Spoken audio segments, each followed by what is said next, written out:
இப்போது 2040க்கு பிறகு வரப்போகிற இயற்கையோடு இணைந்த மனித வாழ்க்கையில் இந்த உலகத்தில் இருக்க எல்லாருமே விவசாயம் தான் பண்ண போகிறாங்க. ஒவ்வொருத்தருக்கும் 2 ஏக்கர் கொடுக்க வேண்டியது இருக்குது. 800 கோடி பேருக்கு 2 ஏக்கர் கொடுத்தா எவ்வளோ நிலம் தேவைப்படும்? அந்த நிலம் இந்த பூமியில் இருக்குதா அப்படிங்கிற கேள்வியும் நமக்கு வருது. நான் ஏற்கனவே சொல்லிட்டேன், வனவிலங்குகளுக்காக நாம் எதையும் ஒதுக்க வேண்டாம். நாம் வளர்க்கிற விலங்குகளுக்காக, நம்மோடு வளர்க்கிற விலங்குகளுக்காக, ஆடு மாடுகளுக்காக நம்ம விளைநிலங்களில் 1 ஏக்கர் ஒதுக்குறோம். மற்றபடி வனவிலங்குகளை பாதுகாக்கணும், யானைகளை பாதுகாக்கணும், சிங்கங்களை பாதுகாக்கணும், காட்டெருமைகளை பாதுகாக்கணும்னு சொல்லிட்டு பல ஆயிரக்கணக்கான ஏக்கர் விளைநிலத்தை, காடுகளை அதுகளுக்காக நம்ம ஒதுக்க முடியாது இயற்கையோடு இணைந்த மனித வாழ்க்கையில். ஏன்னா அது அப்படி நம்ம ஒதுக்கணும் அப்படின்னா அவைகள் பெருகி மனித வாழிடத்துக்குள் புகுந்து மனித உயிர்களை கடித்து கொண்டு வேட்டையாட ஆரம்பித்துவிடும், இடையூறு செய்ய ஆரம்பித்துவிடும். அதனால் அது நம்ம இடையூறும் என்று நாம் அச்சுறுகிற அத்தனை உயிரினங்களையும் நம்ம கொண்டு குவித்து விடுவது தான் சரியாக இருக்கும். அதுதான் நடக்கும்னு நான் யூகிக்கிறேன். அதுதான் நடக்கும் இயற்கையோடு இணைந்த மனித. ஏன்னா இதெல்லாம் வனவிலங்கு சட்டத்துக்கு எதிரானது அப்படின்னு நான் என்னுடைய கருத்தை தான் நான் பதிவிடுறேன். இந்த உலகத்தில் பல கோடிக்கணக்கான பல கோடிக்கணக்கான உயிரினங்கள் வாழ்ந்துக்கிட்டு இருந்தது. அதெல்லாம் இன்றைக்கி நாம் வாழிடங்களில் பிற உயிரினங்களோட கரடி, புலி, சிறுத்தை, சிங்கம் இதோட இடையூறுகள் இல்லாமல் நாம் இன்றைக்கி நகரங்களில், கிராமங்களில் வாழ்ந்துகிட்ருக்கோன்னா அது காரணம் பல லட்சக்கணக்கான கோடிக்கணக்கான நம்மை இடையூறு செய்கிற உயிரினங்களை கொண்டு குவித்தார்கள். ஏற்கனவே கொண்டு குவித்து விட்டார்கள். யார்? நம்ம மனித உயிர்கள் இந்த பரிணாம வளர்ச்சியில் காலகட்டத்தில் பாதுகாப்பு காரணமாக கூறி பல ஆயிரக்கணக்கான, லட்சக்கணக்கான, கோடிக்கணக்கான உயிரினங்களை கொண்டு குவித்துரு. அதனால தான் நம்ம இன்றைக்கி பாதுகாப்பாக வாழ்ந்துட்டுருக்குறோம். நாம் இன்றைக்கி இரவு நேரங்களில் நம்ம வீட்டை விட்டு கிராமத்துலேயோ நகரத்துலேயோ வெளியில் வரோம். நமக்கு ஒரு அச்சம் இல்லை. கரடி கடிச்சிருமோ, சிங்கம் கடிச்சிருமோ, புலி கடிச்சிருமோன்னு சொல்லிட்டு நமக்கு அச்சம் இல்லை. அந்த அச்சம் இன்மைக்கு காரணமே நமக்கு முன் வாழ்ந்தவர்கள் பல கோடிக்கணக்கான நம்மை அச்சுறுத்துகிற, நம்மை வேட்டையாடுகிற உயிரினங்களை அவங்க கொன்னுட்டாங்க. அதனால தான் நம்ம இன்றைக்கி பாதுகாப்பான ஒரு இடத்துல வாழ்ந்துட்டு பிற உயிரினங்களை கொல்லக்கூடாது அப்படி இப்படின்னு சொல்லிட்டு நம்ம வசனம் பேசிகிட்ருக்குறோம். அது இந்த உலகத்துக்கு வேணால் ஏற்புடையதாக இருக்கும். இந்த உலகத்தில் வேணால் அது நமக்கு சரியாக இருக்கும். ஏன்னா இந்த உலகத்தில் நம்ம எந்த சிங்கமும் நம்மளை கடிக்க போகிறதில்ல. அப்போ நம்ம இடையூறு செய்யாத உயிரினங்களை நாம் அதை கொல்லணும்னு நாம் நினைக்கணுங்கிற அவசியம் இல்லை. ஆனால் இயற்கையோட இணைந்த மனித வாழ்க்கை என்பது காடுகளில் வாழ்கிற ஒரு வாழ்க்கை முறை. காடுகளை நாம் தான் உருவாக்கப் போகிறோம். நாம் போய் காடுகளில் போய் வாழ போகிறதில்லை. இப்போ இருக்கிற காடுகளுக்குள்ளே புகுந்து நம்ம வாழ போகிறதில்ல. நாம் வாழ்கிற பகுதிகளை காடுகளாக மாற்றப் போகிறோம். மனித உயிர்கள் வாழுகிற காடுகளாக மாற்றப் போகிறோம். அங்கு வளர்க்கப்படுகிற மரங்கள் கூட நமக்கு பயன் தருகிற மரங்களைத்தான் நம்ம வளர்க்கணும். பழங்களையும் உணவுகளையும் தருகிற மரங்களை தான் நம்ம வளர்க்கணும். சும்மா தேக்கு மரம், அப்புறம் சந்தன மரத்தை வேணால் ஊருக்கு ஒரு மரம் வேணால் வளர்க்கலாம். ஓரிரு மரங்களை வளர்க்கலாம் சந்தனம். ஏன்னா அதில் மருத்துவ குணம் இருக்குது. அது மாதிரி மருத்துவ குணம் இல்லாமல் நம்ம சில பழங்களை தராத மரங்களை அதிகமாக வளர்க்கக்கூடாது. அப்படி ஒரு வாழ்க்கை முறையில் இப்போ இந்த உலகத்தில் ஒவ்வொருத்தருக்கும் 800 கோடி பேர் மேலே இருக்காங்க. அப்போ ஒவ்வொருத்தருக்கும் 2 ஏக்கர் கொடுக்கணும்னா அத்தனை பேர்த்துக்கும் இங்கே விளைநிலம் இருக்குதா? அப்புறம் குடியிருப்புகளுக்குன்னு சொல்லிட்டு 1 ஏக்கர் நிலம் கொடுக்கணும் ஒவ்வொரு கூட்டு குடும்பத்துக்கும். அப்புறம் ஒவ்வொரு கூட்டு குடும்பத்தில் உள்ள 16 பேருக்கும் தலா 2 ஏக்கர்னு சொல்லிட்டு மொத்தம் 32 ஏக்கர் விளைநிலம் கொடுக்கணும். அப்படின்னா இந்த கிட்டத்தட்ட 1600 கோடி, 800 கோடி பேர் மக்களுக்கு ஒவ்வொருத்தருக்கும் தலா 2 ஏக்கர் விளைநிலம் கொடுக்குறோம். அப்படின்னா அப்போ இங்கே 1600 கோடி ஏக்கர் விளைநிலம் மட்டுமே தேவைப்படும். அப்புறம் இன்னும் அவ்வளோ நிலம் இங்கே இருக்குதா அப்படின்னா இருக்குதுன்னு தான் நான் நினைக்கிறேன். இப்போ ஆஸ்திரேலியாலாம் போனோன்னா அங்கே மக்கள் தொகை ரொம்ப கம்மி. ஆனால் அந்த பரப்பளவு பாருங்கள், ரொம்ப பறந்து விரிஞ்சு கிடக்குது. அப்போது அவங்களுக்கு எதுக்கு அவ்வளோ நிலம்? இது எல்லாருமே கேட்கலாம். நீ இந்தியாக்காரன் இதை பற்றி நீ ஏன் கேட்கலாம் அப்படின்னு கேட்கக்கூடாது. பூமி பொதுவாக நம்ம இந்தியா, நம்ம இந்தியர்கள், தமிழர்கள் அப்படின்னு நம்ம சுருக்கிக்கணும். அதுக்குள்ளே தான் நம்மளுடைய கேள்விகள் இருக்கணும் அப்படிங்கிற அவசியம் இல்லை. இந்த விஷயத்தை பொறுத்தளவில் அமெரிக்காவில் ஏன் அவ்வளோ நிலம், கொஞ்சம் பேருக்கு ஏன் அவ்வளோ நிலம் அப்படின்னு நம்ம கேட்கணும். அதனால் இயற்கையோடு இணைந்த மனித வாழ்க்கையில் நிறைய நிலம் தேவைப்படுது. அப்படிங்கும்போது எங்கெல்லாம் நிலம் காலியாக கிடக்குதோ, இப்போ ரஷ்யாவில் நிறைய நிலம் இருக்குது, சீனாவில் நிறைய நிலம் இருக்குது. காலியாக இருக்குது. அதனால் வந்து எங்கெல்லாம் நெருக்கடியாக இருக்காங்களோ, எங்கெல்லாம் பாலைவனத்தில் வசிக்கிறாங்களோ அவங்கெல்லாம் என்ன பண்ணணும், இப்போ அரபு பாலைவனத்தில் நிறைய மக்கள் வசிக்கிறாங்க. அவங்கெல்லாம் வந்து 2040க்கு பிறகு அங்கெல்லாம் வாழவே முடியாது. அப்படி தான் நான் நினைக்கிறேன். அவங்களுக்கு தண்ணி வேணும், குடிக்க தண்ணி வேணும், பழங்கள் வேணும், உணவுகள் வேணும். அதெல்லாம் வந்து இயற்கையோடு இணைந்த மனித வாழ்க்கையில் இந்த இயந்திர அறிவியல் உலகம் செயலிழந்த பின்னர் அவர்களால் அங்கு வாழ முடியுமா அப்படிங்கிறது தான் கேள்விக்குறி. அவ்வளோவே கேள்வி கேட்டுக்கலாம். அவங்களால இது வாழ முடியுமா, நம்மளால் வாழ முடியுமா, அந்த மின்சாரம் இல்லாமல் அல்லது காங்கிரீட் கட்டடங்கள் இல்லாமல் நம்மளால் உயிர் வாழ முடியுமா? இப்போ உணவுகள்லாம் வெளி மாநிலத்திலேருந்து வெளிநாடுகள்லேருந்து ஏற்றுமதி ஆகுது அங்கெல்லாம். அப்படி இருக்கும்போது அப்படி ஏற்றுமதி ஆக முடியாத ஒரு சுயசார்புடைய ஒரு வாழ்க்கை முறை அவர்களால் வந்து வாழ முடியுமா, தாக்கு பிடிக்க முடியுமா அப்படின்னு முடியாது. இல்லை கஷ்டப்பட்டு தான் வாழணும் அப்படின்னா பாலைவனத்தை காலி செஞ்சுட்டு ஆஸ்திரேலியா பக்கம் போயிடணும், அமெரிக்கா பக்கம் போயிடணும், சீனா பக்கம் போயிடணும்.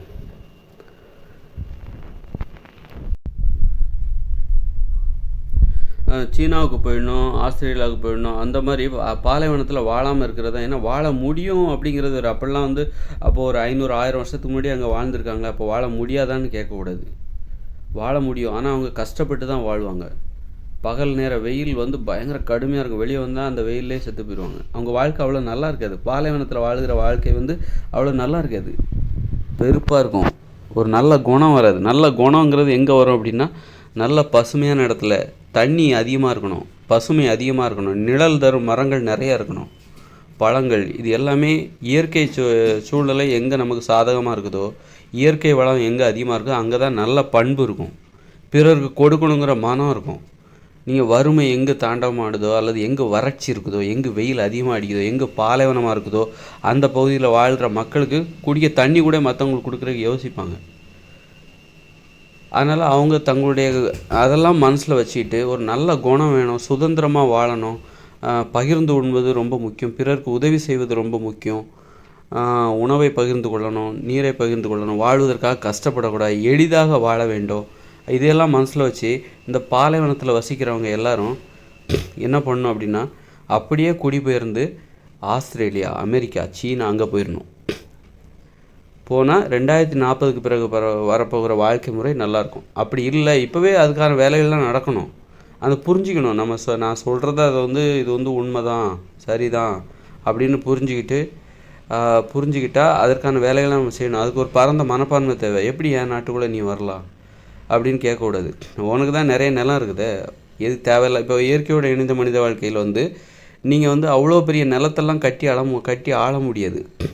ஏன்னா இயற்கையோடு இணைந்த மனித வாழ்க்கையில் வந்து நீங்கள் வந்து அங்கே வாகனம் கிடையாது, மோட்டார் வாகனங்கள் கிடையாது, மாட்டு வண்டி எதுவுமே கிடையாது, சக்கரங்கள்லாம் செய்ய மாட்டாங்க, மோட்டார் வாகனங்கள் எதுவும் கிடையாது. நீங்கள் ஒரு இடத்துலேருந்து இன்னொரு இடத்துக்கு போகணுன்னா நடந்தோ அல்லது ஓடியோ தான் போகணும். அப்போது ஓடி போயிட்டு தினமும் காலையில் வீட்டை விட்டு வெளியேறி நீங்கள் என்னென்ன நிறைய காரணங்களுக்காக வீட்டை விட்டு தினமும் வெளியேறுவீங்க, விவசாயம் செய்ய போவீங்க, உங்கள் தோட்டத்தில் வந்து விவசாயம் செய்து அன்னைய தினத்துக்கு தேவையான உணவு உற்பத்தி செஞ்சுட்டு மீண்டும் வீட்டுக்கு வருவீங்க. அப்புறம் வேறு தேவைகள், வேட்டையாடுறதுக்காக போகலாம். அதாவது வேட்டையாடுறதோட நோக்கம் வந்து பிற உயிரினங்களை வேட்டையாடி மாமிசத்தை தின்பதல்ல, பாதுகாப்பிற்காக பிற உயிரினங்களை வேட்டையாடுவது முன்கூட்டியே.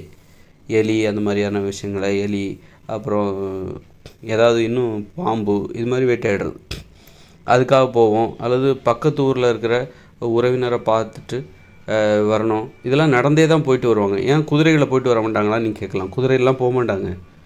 ஏன்னா 2040க்கு பிறகு வரப்போகிற மனித உயிர்கள் அனைவரும் மனித நிலையில் முழுமையடைந்தவர்கள், மென்மையானவர்கள். நல்லா கேட்டுக்கோங்க, மென்மையானவர்கள். அப்போ வந்து அவங்க வந்து இந்த மாதிரி குதிரையை வளர்க்குறது இந்த மாதிரியான வேலையெல்லாம், குதிரையை வளர்க்குறது வந்து உயிரை பணைய வச்சா தான் குதிரையை வளர்க்க முடியும். அது எந்த நேரத்தினாலும் எட்டி உதைக்கும். அதை வந்து சிறப்பாக கவனிச்சிக்கணும், பக்கத்தில் இருந்து பார்த்துக்கணும், எப்பவும் கையில் பிடிச்சிக்கிட்டே அலையணும். அது வந்து அதை வளர்க்கணுன்னா அப்புறம் அதுக்கு உணவு தேவை. அதை பார்த்துக்கிறதே பெரும்பாலான வேலையாக இருக்கும். அது எந்த நேரத்தில் வேணாலும் எட்டி உதைக்கலாம். எட்டி உதைச்சா வைத்தியம் பார்க்குறதுக்கு அங்கே மருத்துவமனை கிடையாது. இயற்கையோட மனித வாழ்க்கையில் மருத்துவமனை கிடையாது. எட்டி உதைச்ச மாத்திரத்திலே செத்து போகிறதுக்கும் வாய்ப்பு இருக்குது. அதெல்லாம் ரொம்ப அபாயமான ஒரு குதிரை வளர்க்குறது ரொம்ப அபாயமான வேலை. உயிரை பணைய வச்சு தான் அதை வளர்க்கணும். எந்த நேரத்துலையும் எந்த ஆபத்தும் ஏற்படலாம். அதனால் அது நமக்கு தேவையில்லையே. நம்ம நடந்து எங்கே போனாலும் நடந்து ஓடி போயிட்டு வரலாமே. ரொம்ப தூரத்துக்கு போக வேண்டிய அவசியம் அங்கே இல்லை. ஒரு நிலையாக ஒரு இடத்துல வசிக்கணும். ரொம்ப தூரத்துக்கெலாம் போயிட்டு திரும்ப வரக்கூடாது. அங்கே வந்து இந்த குதிரையை வளர்க்குறது அந்த மாதிரியான வேலை அங்கே இருக்குது. யானையை கட்டி வளர்க்குறது யானையை வளர்க்குறது, அதெல்லாம் சும்மா அந்த பெருமைக்காக. விண்வெளிக்கு போகிறாங்கல்ல, விண்வெளிக்கு செவ்வாய்க்கு போகிறோம்ல, அது தேவையே இல்லைல்ல. அது போனால் தான் நம்மளால் வாழ முடியுமா என்ன? விண்வெளிக்கு போகலைனாலும் நம்ம வாழ முடியும். 50 வருஷத்துக்கு முன்னாடி 100 வருஷத்துக்கு முன்னாடிலாம் நம்ம எப்படி வாழ்ந்துட்டு இருந்தோம்? விண்வெளிக்கு போயிட்டு அதனாலே வாழ்ந்துட்டு இருந்தோம். அது ஒரு 100 வருஷம் வரைக்கும் இந்த மனித உயிர்கள் விண்வெளிக்கெலாம் போகல, இப்போ தான் போகிறாங்க. ஆக இப்படி போனால் தான் வாழ முடியும் அப்படின்லாம் ஒன்றும் கிடையாது. அது மாதிரி இந்த யானையை வளர்த்தா தான் வாழ முடியும், குதிரையை வளர்த்துக்கிட்டால் தான் வாழ முடியும் அப்படிலாம் ஒன்றுமே கிடையாது. அதெல்லாம் சும்மா பெருமைக்காக, ஒரு அழகு, இதெல்லாம் அழகு அப்படின்னு நினச்சி. பாதுகாப்பு கிடையாது, அதெல்லாம் பாதுகாப்பு கிடையாது. ஒரு மாட்டை வளர்க்குறது கூட ரொம்ப அபாயம். அதனால் மாட்டை வளர்க்கும்போது, மாடு ஆடுலாம் வளர்க்கும்போது அதை அன்போடு வளர்க்கணும். ஒரு செல்லப்பிராணியாக வளர்க்கணும். அப்போ தான் அதுலேருந்து பாதுகாப்பு கிடைக்கும்.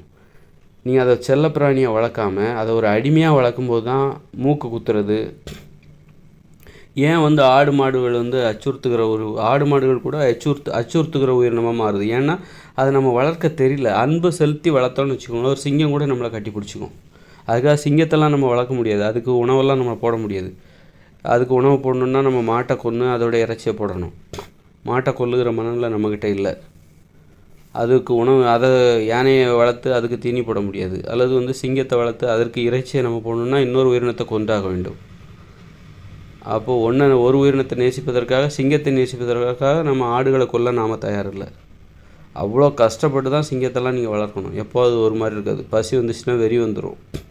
அது உயிரை பணைய வச்சு வளர்க்குற அந்த வேலை நமக்கு தேவையில்லை. சாதுவான உயிரினங்களை தான் நம்ம வளர்க்கணும். எதை வளர்க்கணும் அப்படின்னா, இயற்கையோடு இணைந்த மனித வாழ்க்கையில் நாம் வளர்ப்பதற்கு நம்பிக்கையான உயிரினம், கஷ்டப்பட்டு போராடி தான் அதை நம்ம சாந்தப்படுத்தி வளர்க்கணும் அப்படின்லாம் இல்லாமல் எளிதாக வளர்க்கணும். அந்த உயிரினங்களை தான் நம்ம வளர்க்கணும். எளிதாக அது நம்மிடம் பழக வேண்டும். கொஞ்சம் அன்பு காட்டினாலே, அப்போது ஒவ்வொருத்தரும் 8 வயசுக்கு மேலே ஒவ்வொருத்தரும் 2 ஏக்கர் நிலம் கொடுக்கணும். அதில் 1 ஏக்கர் நிலம் கால்நடைகள் வளர்ப்பதற்காகவும் ஆடு மாடுகள் வளர்ப்பதற்காகவும் கொடுக்குறோம்.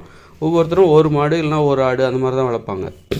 அப்படி வளர்க்கும்போது அதை எப்படி வளர்க்கணும்னா, அதை அன்போடு வளர்க்கணும். ஒரு செல்லப்பிராணி போல் அதை வளர்க்கணும். செல்லப்பிராணி ரொம்ப பாசத்தோடு வளர்க்கணும் அப்படின்னு கூட வச்சுக்கலாம். அப்படி வளர்க்கும்போது அது நமக்கு பாதுகாப்பானதாக மாறுகிறது.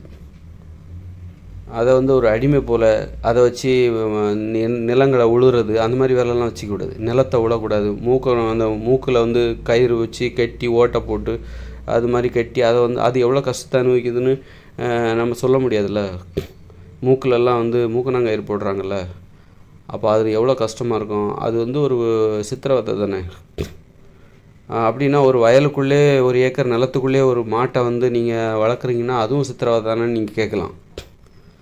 அதை நீ ஒரு கூண்டுக்குள்ளே அடைச்சி வளர்க்குற மாதிரி தானே. 1 ஏக்கர் நிலத்துக்குள்ளே நீ மேயலாம், சுதந்திரமாக மேயலாம் அப்படின்னு சொல்லிட்டு நம்ம மாடை வளர்க்குறோம், ஆடை வளர்க்குறோம், அதுவும் சித்திரவதை தானே.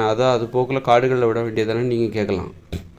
நாம் அப்படி வளர்க்குறதுனால தான் அது இன்றைக்கி உயிரோடு இருக்குது. அது உயிரோடு வாழ்வதற்கு நாம் அனுமதிக்கிறோம். எதை நமக்கு இடையூறு தராத ஆடு மாடுகளை நாம் வளர்க்கும் பொழுது அது உயிரோடு வாழ்வதற்கான வாய்ப்பு அதற்கு கிடைக்குது. இப்போ சிங்கம் புலியெல்லாம் நம்ம உயிரோடு விட மாட்டோம். இயற்கையோடு இணைந்த மனித வாழ்க்கையில் 2040க்கு அப்புறம் அங்கே காவல்துறை எதுவும் கிடையாது, வனத்துறை எதுவுமே கிடையாது. யாரும் பிற உயிரினங்களை அழிப்பதற்கு ஒருத்தர் போனான்னா அவங்கள பிடிச்சி சிறையில் போடுவதற்கு அங்கே ஒரு அமைப்பே கிடையாது. இராணுவமோ எதுவுமே, அரசாங்கம் என்கிற அமைப்பே இருக்காது. அப்படிங்கும்போது நாடு என்கிற அமைப்பு இருக்காது. எல்லாம் ஊர் நிர்வாகம் அந்த மாதிரி தான் இருக்கும். தெரு நிர்வாகம், ஊர், அவ்வளோதான். அதுக்கு மேலே அவங்கள ஒருங்கிணைப்பதற்கு அங்கே வாய்ப்பே இல்லை. ஒருங்கிணைத்து நிர்வகிப்பதற்கு அங்கே வாய்ப்பே இல்லை. ஒரு அரசாங்கம் என்பதெல்லாம் வாய்ப்பே இல்லை. அப்போ அங்கே ஒருத்தர் புலியை கொல்றாரு, யானையை கொல்றாரு, காட்டெருமையை கொல்றாருன்னா அவரை தண்டிப்பதற்கு அங்கே எதுவுமே கிடையாது. அங்கே வரவேற்பாங்க எல்லோரும்.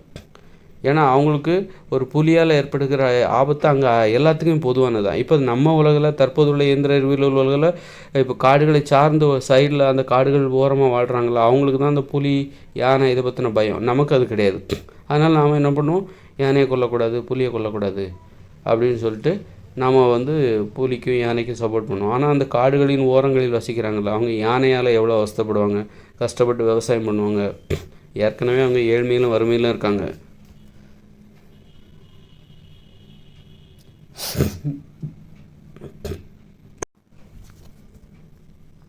ஏற்கனவே அவங்க ஏழ்மையிலும் வறுமையிலும் இருக்காங்க. அவங்க ஒரு விவசாயம் பண்ணுறாங்க, யானை புகுந்து எல்லாத்தையும் மிதித்து நாசம் பண்ணிட்டு போயிடுது. அப்போ அதுக்கு உரிய இழப்பீடு அரசாங்கமும் கொடுக்க மாட்டேங்குது. அப்போ அவங்களுக்கு யானை மேலே எவ்வளோ கோபம் வரும். சிங்கம் மேலே, புலி கரடிலாம் அவங்க வீட்டு ஆட்டுக்குட்டியை பிடிச்சிட்டு போயிடும். மக்களை வந்து குழந்தைகளை கடித்து தூக்கிட்டு போயிடும். அப்போ அவங்க எவ்வளோ இயலாமையில் இருப்பாங்க. ஏன்னா அவங்க ஏதாவது செஞ்சாங்கன்னா, இந்த சிங்கத்துக்கு எதிராகவோ அல்லது புலிக்கு எதிராகவோ யானைக்கு எதிராகவோ ஏதாவது செஞ்சாங்கன்னா அரசாங்கம் அவங்கள கைது பண்ணிட்டு போயிடும். அப்போ அவங்க ஒரு இயலாமையில் இருப்பாங்க. அரசாங்கம் இருக்கிறதுனால போலீஸு வனத்துறையெலாம் இருக்கிறதுனால கைது பண்ணிட்டு போகிறாங்க. 2040க்கு பிறகு இந்த வனத்துறை எதுவுமே இருக்காது, போலீஸ் எதுவும் இருக்காது, அரசாங்கம் என்பதே இருக்காது. முதல்வர் அல்லது எம்எல்ஏ, அதிகாரி, வட்டாட்சியர், ஆட்சியர், மாவட்ட ஆட்சியர், இப்படி யாருமே இருக்க மாட்டாங்க. பணம் என்கிற நடைமுறையே இருக்காது. அவங்கெல்லாம் ஏன் இருக்க மாட்டாங்கன்னா அவங்களுக்கு எப்படி சம்பளம் கொடுப்பாங்க? ஏன்னா பணம் என்பதே மதிப்பிழந்து போய்விடும். அப்போ எப்படி சம்பளம் கொடுப்பாங்க? அப்போ இந்த சிறைகளில் உள்ளவங்கெல்லாம் சிறைகளே திறந்து விட்டுருவாங்க. அவங்கள யார் நிர்வகிப்பது? அப்போ அந்த நிர்வகிக்கிற சிறைத்துறை போலீஸ்காரங்களுக்கு யார் சம்பளம் கொடுப்பாங்க? அவங்கள யார் தொடர்ந்து பாதுகாக்க முடியும்? அப்போ அவங்கெல்லாம் வெளியில் வந்துடுவாங்க. இந்த மாதிரி ஒரு மாற்றம் நடக்கும்போது 2040க்கு பிறகு இந்த வன உயிரினங்களை யார் பாதுகாப்பாங்க? யாரும் பாதுகாக்க மாட்டாங்க. சுதந்திரமாக முடிவெடுப்பாங்க. தங்களுக்கு இடையூறு செய்கிற உயிரினங்களை மனித உயிர்கள் அழித்து விடுவார்கள். அதை யாரும் கட்டுப்படுத்த முடியாதுன்னா முதல்ல என்ன பண்ணுவாங்க? வேட்டையாட ஆரம்பிச்சிருவாங்க. நிறைய இன்னும் மோசமான சமூக விரோதிகள்லாம் இருக்காங்க. நம்மளாவது பாதுகாப்பு காரணத்துக்காக தான் பிற உயிரினங்களை கொல்றதை பற்றி நாம் தப்பு இல்லைன்னு சொல்கிறோம். ஆனால் வந்து ஒவ்வொருத்தரும் வந்து இப்போ இந்த அரசாங்கம் இதெல்லாம் கட்டுப்பாடு, இந்த அரசாங்க அமைப்பே இல்லை, வனத்துறை என்கிற அமைப்பே இல்லை, போலீஸ்காரங்களே இல்லை அப்படின்னா அப்போது உடனே என்ன பண்ணுவாங்கன்னா இந்த இந்த இயந்திர அறிவியல் உலகம் செயலிழக்க ஆரம்பிச்சிருது, செயலிழந்து கொண்டே போகுது. அப்படிங்கும்போது வேகமாக செயலிழக்க ஆரம்பிச்சிடும். செயலிழக்க ஆரம்பிச்சும் போதே என்ன பண்ணுவாங்கன்னா இந்த சிங்கம், புலி, கரடி, யானை இதெல்லாம் வேட்டையாட ஆரம்பிச்சிருவாங்க. வேட்டையாட ஆரம்பிச்சிருவாங்க. இருக்கிற கொஞ்சம் நெஞ்ச அந்த உயிரினங்களை கூட, அதாவது இடையூறு செய்கிற மனித உயிர்களுக்கு அச்சுறுத்தலாக இருக்கிற உயிரினங்களை கொண்டு குவித்து விடுவார்கள். அது இல்லாமல் ஒரு சிங்கம் கூட இந்த உலகத்தில் உயிர் வாழாது. ஒரு யானை கூட, இதுதான் கடைசி. நம்ம பார்த்துக்கோங்க, யானை என்கிற உயிரினத்தை கடைசியாக பார்த்துக்கோங்க, சிங்கம் என்கிற உயிரினத்தை கடைசியாக பார்த்துக்கோங்க. 2040 வரை இதெல்லாம் உயிரோடு இருக்குன்னு சொல்ல முடியாது. எல்லாத்தையும் கொண்டுருவாங்க. அப்போ வந்து நீங்கள் வன உயிரினங்களுக்காக அது வாழணுங்கிறக்காக இன்றைக்கி லட்சக்கணக்கான ஏக்கர் விளைநிலத்தை அல்லது காடுகளை அதற்காக ஒதுக்கியிருக்காங்க. அது வந்து 2040க்கு பிறகு ஒதுக்க மாட்டாங்க. ஏன்னா அரசாங்கம் இந்த வேலை செய்யுது. ஆனால் 2040க்கு பிறகு மக்களுக்கு வந்து உற்பத்தி செய்வதற்கு, உணவு உற்பத்தி செய்வதற்கு விளைநிலம் தேவை, வேளாண் நிலங்கள் தேவை. அதனால் என்ன பண்ணுவாங்க? காடுகளை ஆக்கிரமித்துக் கொள்வார்கள். அப்போ எந்த உயிரினத்தை தன்னோடு வைத்துக் கொள்வார்கள் என்றால் வாழ அனுமதிப்பார்கள். நம்ம இன்றைக்கி மாடுகளை வாழ அனுமதிச்சிருக்கோம். ஏன்னா இந்த பூமி வந்து மனித உயிர்களுக்கானது. மனித உயிர்கள் அனுமதித்தால் மட்டும்தான் எந்த உயிரினமும் இங்கே வாழ முடியும். அப்போ நாம் வந்து ஆடு மாட்டை வந்து ஒரு ஏக்கர் விளைநிலத்தில் அதை நம்ம அடைச்சி வைக்கிறோம் அப்படின்னு நீங்கள் சொல்கிறீங்கள, அதற்கு வாழ்வதற்கு ஒரு வாய்ப்பு கிடைச்சிருக்கு. அதனால் அதற்கு கொடுத்து வைத்திருக்கிறது அப்படின்னு தான் சொல்லணும். ஆனால் சிங்கத்துக்கோ யானைக்கோ புலிக்கோ அந்த வாய்ப்பு இல்லை. அவைகள் வந்து எதிர்காலத்தில் உயிரோடு வாழாது அப்படிங்கிறது தான் என்னுடைய யூகம். என்னுடைய யூகத்தை தான் நான் சொல்கிறேன். கொல்லுங்கன்னு நான் யாரையும் போய் சொல்லலை. நீங்கள் சிங்கம் புலியெல்லாம் கொல்லுங்கன்னு நான் சொல்லலை. இதுதான் நடக்கும், எதிர்காலத்தில் என்ன நடக்கும்னு சொல்கிறேன். என்னுடைய கருத்தை நான் சொல்கிறேன். நான் அந்த கருத்து, அந்த யூகம் அப்படி ஒரு செயல் நடந்தால் அது சரிதான்னு நான் சொல்லுவேன். அதை சொல்கிறதும் தப்பு இல்லை. ஆனால் நான் வந்து பிரச்சாரம் பண்ணல, போய் விலங்குகளை கொல்லுங்க, உயிரினங்களை கொல்லுங்க, யானைகளை கொல்லுங்க, அப்படி சிங்கங்களை கொல்லுங்கன்னு நான் சொல்லலை. நாளைக்கு என்ன நடக்குங்கிறத நான் சொல்கிறேன். நீங்களாக இருந்தாலும் அதான் பண்ணுவீங்க, நானாக இருந்தாலும் அதான் பண்ணுவேன். அந்த இடத்துக்கு போனால் நீங்கள் உங்கள் பாதுகாப்பு தான் உங்களுக்கு முக்கியம். இங்கே ஒரு சிறுத்தை பூந்துருச்சு, நீங்கள் ஒரு கிராமத்தில் வசிக்கிறீங்க, ஒரு நகரத்தில் வசிக்கிறீங்க, அங்கே ஒரு சிறுத்தை பூந்துருச்சு, நிறைய பார்க்குறவங்களெல்லாம் கடிக்குது. அப்போ அந்த சிறுத்தையை என்ன பண்ணுவீங்க? நீங்கள் சொல்லுங்கள். உங்கள் வீட்டில் உள்ள ஒருத்தரை கடிக்குது, கழுத்தில் கடிச்சதுன்னா அப்படியே கடித்து தூக்கிட்டு போயிடும் ஒரு சிறுத்தை, ஒரு புலி. அப்போ நீங்கள் அந்த புலியை என்ன பண்ணுவீங்க? கழுத்தில் வந்து கடிச்சதுன்னா, கழுத்தில் வந்து தொண்டைக்குழியில் ஓட்டை போட்டுருச்சுன்னா இன்றைக்காவது மருத்துவமனையில் அதை தச்சு ஓட்டை அடைச்சிருவாங்க. ஆனால் இயற்கையோடு இணைந்த மனித வாழ்க்கையில் மருத்துவமனை கிடையாது, மருத்துவர்கள் கிடையாது, மருத்துவ வசதி எதுவுமே கிடையாது. கடிச்சதுன்னா அதை சரியே பண்ண முடியாது. கழுத்தை கடிச்சிட்டு குழந்தைகளை தூக்கிட்டு போச்சுன்னா அவ்வளோதான். ஓட்டை போட்டுருச்சு அப்படின்னா அந்த கழுத்து வழியாக ரத்தம் குபுன்னு வரும். அதை அத்தனையும் குடிச்சிட்டு போயிடும். குடிச்சிட்டு அதுக்கப்புறம் வந்து அவ்வளோதான். அப்போ நீங்கள் அந்த சிறுத்தையை என்ன பண்ணுவீங்க? அந்த சிங்கத்தை என்ன பண்ணுவீங்க? அந்த புலியை என்ன பண்ணுவீங்க? இது இயற்கைன்னு விட்டுட்டு போயிடுவீங்களா? இதெல்லாம் நடக்க தான் செய்யணும்னு நினச்சிட்டு அதை சகிச்சுப்பீங்களா? அப்படின்னா நம்ம மனித உயிர்களாக ஆக வேண்டிய அவசியமே இல்லையே. இன்றைக்கி நம்ம பாதுகாப்பாக இருக்கோம். பிற உயிரினங்களால் ஏற்படுகிற ஆபத்து தான் மிக முக்கியமானது. மனித உயிர்களுக்கு பிற உயிரினங்களால் ஏற்படுகிற ஆபத்து தான் மிக மிக முக்கியமானது. அவைகளிடமிருந்து நமக்கு கிடைக்கிற பாதுகாப்பு தான் மிகப்பெரிய பாதுகாப்பு. அந்த பாதுகாப்பை தான் நமது முன் வாழ்ந்தவர்கள், நமக்கு முன்னே வாழ்ந்த பெரியவர்கள் அந்த பாதுகாப்பை நமக்கு ஏற்படுத்தி கொடுத்துருக்காங்க. இன்றைக்கி சிங்கம் புலியை பற்றின கவலை நமக்கு இல்லை, பாம்பு பற்றின கவலை நமக்கு கொஞ்சம் குறைஞ்சிருக்கு. அப்படின்னா அதற்கு காரணம் நமக்கு முன் வாழ்ந்தவர்கள் நமக்கு ஏற்படுத்தி கொடுத்த பாதுகாப்பு தான் அது. அதனால் நான் சொல்கிற விஷயத்த நல்லா புரிஞ்சுக்கணும். அப்போ அவைகளுக்காக நம்ம எந்த நிலத்தையும் விட்டு கொடுக்க வேண்டிய அவசியம் இல்லை. ஏன்னா நமக்கே நிலம் பத்தலை. ஒருத்தருக்கும் இந்த உலகத்தில் பிறக்கிற ஒவ்வொருத்தருக்கும் 2 ஏக்கர் விளைநிலம் தேவைப்படுது. அப்புறம் ஒவ்வொரு கூட்டு குடும்பத்திற்கு குடியிருப்பதற்கு 1 ஏக்கர் விளைநிலம், ஒரு ஏக்கர் நிலம் தேவைப்படுகிறது. அப்புறம் சாலைகள், ஒரு தெரு சாலைகள்லாம் இருக்கும். அப்புறம் விளையாட்டு மைதானம் தேவை. ஒரு தெருவில் விளையாட்டு மைதானம் தேவை, கலை பூங்கா தேவை. விளையாட்டு மைதானம் ஆண்களுக்கு தனியாகவும் பெண்களுக்கு தனியாகவும் தேவை. கலை பூங்காக்கள் தேவை. அப்புறம் வேறு என்ன தேவை? கலை பூங்கால் தேவை, காதல் பூங்காக்கள் தேவை. இப்படி நிறைய தேவைகள் இருக்குது. அப்புறம் நிர்வாக அலுவலகங்கள், ஒவ்வொரு தெருவுலையும் நீதிமன்றம் தேவை. அந்த தெருவில் உள்ள பிரச்சனைகளை நீதிமன்றம்னா கட்டிடங்கள் கட்டி அப்படி நினைக்காதீங்க. இயற்கையோடு இணைந்த மனித வாழ்க்கையில் நீதிமன்றங்கள்லாம் காங்கிரீட் குடிசை தான். அது ஒரு திறந்த வெளி மைதானமாக கூட இருக்கலாம். இப்போ கிராமத்தில் அந்த படங்கள்லாம் பார்ப்போம்ல, பஞ்சாயத்து நடக்கிற ஒரு மரத்தடியில் வச்சு அது மாதிரி தான் இருக்கும் நீதிமன்றங்கள். இதுக்கெல்லாம் நடக்கிறதுக்கு அந்தந்த இடத்துக்கு வேணும். இது நீதிமன்றம் அப்படின்னு ஒரு இடத்த ஒதுக்கிடணும். சும்மா விளையாட்டு மைதானம், அந்த விளையாட்டு மைதானத்தில் இப்போ ஒரு பிரச்சனையை நம்ம அங்கே வச்சு விதாரிக்கிறோம், அது நீதிமன்றம் அப்படி மாறக்கூடாது. விளையாட்டு மைதானத்தில் விளையாடணும், அதுக்குன்னு தனியான இடத்த ஒதுக்கிடணும். விளையாட்டு மைதானத்தில் விளையாடணும். நீதிமன்றம்னா அதுக்குன்னு ஒரு தனியாக ஒரு இடத்த ஒதுக்கிடணும். கலை பூங்கான்னா அது ஒரு கலை பூங்கா தான், அங்கே வேறு எதுவும் செய்யக்கூடாது. காதல் பூங்கான்னா அது காதல் பூங்கா தான், அங்கே வேறு எதுவும் செய்யக்கூடாது. அப்படி தனித்தனியாக ஒதுக்கணும். அப்போ நிறைய நிலம் தேவை. அதற்கு இங்கே நிலங்கள் இருக்கிறதுன்னு தான் நான் நினைக்கிறேன். ஏன்னா இப்போ பார்த்தீங்கன்னு வச்சுக்கோங்களேன், சாலைகள்லாம் எவ்வளோ அகலமாக இருக்குது. எல்லாம் இந்த போக்குவரத்து வாகனங்கள் வந்ததுனால, இப்போ காரு பஸ்ஸு இதெல்லாம் போகிறதுனால அதற்கு தேவையானபடி 4 வழிச்சாலை, 2 வழிச்சாலை அப்படின்னு சொல்லிட்டு எவ்வளோ அகலமான சாலைகள் இந்தியாவிலேருந்து காஷ்மீர்லேருந்து கன்னியாகுமரி வரைக்கும், அதாவது இந்தியாவில் எந்த ஒரு பகுதியிலேருந்து எந்த ஒரு பகுதிக்கு போகிறதுக்கும் 4 வழிப்பாதை 2 வழிப்பாதைன்னு சொல்லிட்டு போட்டு வச்சுருக்காங்க. இதெல்லாம் இப்போ தான் போட்டு வச்சாங்க. அல்லது இதெல்லாம் எப்போ போட்டு வச்சாங்க அப்படின்னா, இந்த போக்குவரத்து வாகனங்கள், மோட்டார் வாகனங்கள் வந்தபோது அப்போது இந்த மாதிரி அகலமான சாலைகளை போட்டாங்க. அதற்கு முன்னாடி குதிரை வண்டிகளை ஓட்டினாங்க, அப்போவும் கொஞ்சம் அகலமான சாலைகளை போட்டாங்க. குதிரை வண்டியெல்லாம் இயற்கையோடு இணைந்த மனித வாழ்க்கையில் ஓட்ட போகிறது கிடையாது யாரும்.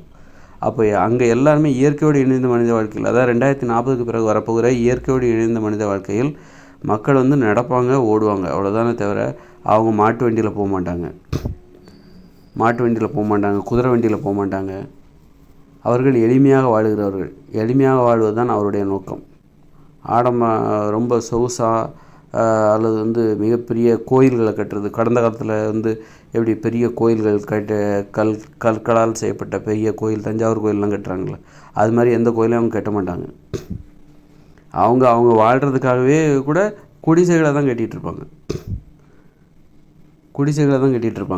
அதனால் அவங்க செய்ய போகிற வேலை அவங்க கடந்த காலங்களில் கூட 500 வருஷத்துக்கு முன்னாடி இரும்பு ஆயுத உலோகங்களை பிரித்தெடுக்கிற அந்த வேலையெல்லாம் பண்ணியிருக்காங்க. அந்த வேலையெல்லாம் 2040க்கு பிறகு செய்ய மாட்டாங்க. ஏன்னா அது இப்போ கடந்த காலத்தில் ஏன் செஞ்சாங்க, எதிர்காலத்தில் ஏன் செய்ய மாட்டாங்க அப்படின்னு நீங்கள் கேட்கலாம். கடந்த காலத்தில் அது ஒரு ஆராய்ச்சி. அது நம்ம மனித உயிர்களாக முழுமையடைவதற்காக ஒரு குழப்பத்தில் இருக்கிறோம். ஒரு உண்மையை தெரிந்து கொள்வதற்கான வெறி, ஒரு வேகம், நம்ம அந்த ஒரு குழப்பம் மனசில் இருக்குது. அது வெறியாக மாறுது, சந்தேகமாக மாறுது, குழப்பம் தீவிரமாகுது, கோபம் அதிகரிக்குது. அதனால் மனித உயிர்களின் வலிமை அதிகரிக்குது. அப்புறம் இன்னொன்று, மனித உயிர்களின் வலிமை அதிகரித்ததுக்கு இன்னொரு காரணம் என்னென்னாக்கா, இன்றைக்கி நம்ம ரொம்ப திறமையோடு இருக்கிறோம்ல, ஒரு வலிமை, ஒரு மிகப்பெரிய வலிமை. அதுக்கெல்லாம் காரணம் என்னென்னா, அந்த உப்பு சேர்த்து சமைச்சு சாப்பிட்றோம்ல, அதனால தான் நம்ம உப்பு சேர்த்து சமைச்சு சாப்பிட்ற உணவை சாப்பிட்டா நமக்கு அளவுக்கு அதிகமான வலிமை வரும். அதே நேரத்தில் பக்க விளைவுகளும் வரும். அந்த பக்க விளைவுகள் தான் நோய். மனித உயிர்களின் அளவுக்கு அதிகமான திறமைக்கு என்ன காரணம்னா, அளவுக்கு அதிகமான சுவை, செயற்கையான சுவை. அளவுக்கு அதிகமான சுவையெல்லாம் கிடையாது, செயற்கையான சுவை. செயற்கையான சுவை எப்படி ஏற்படுது? உப்பின் மூலமாக, மிக முக்கியமாக உப்பின் மூலமாக ஏற்படுகிறது. உப்பு போட்டு சமைச்சு சாப்பிட்றதுனால தான் செயற்கையான சுவை ஏற்படுது. இந்த செயற்கையான சுவை செயற்கையான வலிமை கொடுக்குது. அந்த செயற்கையான வலிமை தான் ஒரு பயங்கரமான வலிமையாக இருக்குது. ஒரு ஒரு மனித உயிர்களை மிகையானவர்களாக மாற்றுகிறது. தங்களை பற்றி ஒரு மிகையான கற்பனையில் மனித உயிர்கள் மாறுவதற்கு அதுதான் காரணம். தன்னால் வந்து ஒரு மிகப்பெரிய சாதனைகளை செய்ய முடியும், விண்வெளிக்கு போக முடியும் அப்படின்னு நினைக்கிறாங்கல்ல, ஒரு 100 மாடி கட்டடத்தை கட்ட முடியும் அப்படின்னு ஏன் நினைக்கிறாங்க அப்படின்னா, அதுக்கு காரணம் வந்து அந்த செயற்கையான வலிமை. அது வந்து ஒரு பேய்த்தனமான வலிமைன்னு நான் சொல்கிறேன். பயங்கரமான வலிமை. அதுக்கு காரணம் என்னன்னாக்கா வேறு ஒன்றும் கிடையாது. ஏற்கனவே மனித உயிர்களுடைய மனசில் வந்து குழப்பம் இருக்குது. நாம் வந்து மனித உயிர்களாக மாறுகிற அந்த பரிணாம வளர்ச்சியில் தான், அந்த பயணத்தில் நாம் இருக்கிறோம்.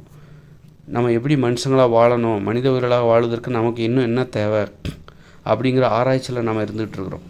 அப்போ நம்ம ஒரு குழப்பத்தில் இருக்கிறோம். குழப்பத்துலேயும் ஒரு பயத்துலேயும் இருக்கோம். இது எங்கே போய் முடியும்னு தெரியாது. குழப்பத்தில் இருக்கோம், அந்த ஒரு பயத்தில் இருக்கோம். அது வந்து சந்தேகமாக மாறும், அப்போ அது குழப்பமாக மாறும், அது குழப்பம் கோபமாக மாறும். இந்த கோபத்தில் நம்ம என்ன பண்ணுறோம், உப்பு கலந்து சமைக்கப்பட்ட உணவுகளை சாப்பிட்றோம். அப்போ அளவுக்கு அதிகமான ஒரு வலிமை கிடைக்குது, ஒரு பயங்கரமான வலிமை கிடைக்குது. அப்போது திறமை, ஒரு தன்னம்பிக்கை வந்து அளவுக்கு அதிகமாக போகுது. நம்மளால் மிகப்பெரிய விஷயங்களை சாதிக்க முடியும்.